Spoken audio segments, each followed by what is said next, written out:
आता वळूयात राज्यातल्या राजकीय घडामोडींकडे। दोन्ही राष्ट्रवादी एकत्र येण्यासंदर्भात शरद पवारांनी केलेल्या वक्तव्यासंदर्भात आता अजित पवारांनी मोठं विधान केलंय।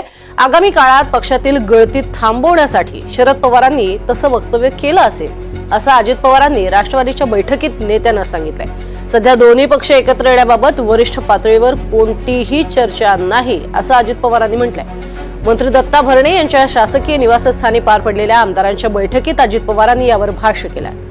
राष्ट्रवादी काँग्रेस शरदचंद्र पवार पक्षातील पदाधिकाऱ्यांकडून पक्षाला रामराम करण्याची हालचाल सुरू असतील, म्हणूनच शरद पवारांकडून पक्ष एकत्रीकरणाबाबतचं सूतोवाच केलं असेल असं राष्ट्रवादीचे अध्यक्ष आणि राज्याचे उपमुख्यमंत्री अजित पवार यांनी त्यांच्या आमदारांना सांगितलंय।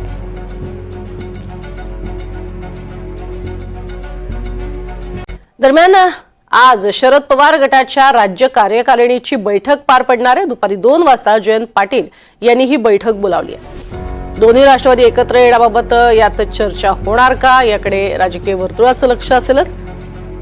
शिवाय नेमकी काय पक्षाची धोरणं आणि ती कशा पद्धतीने त्याची अंमलबजावणी होणार याबद्दल चर्चा होईल।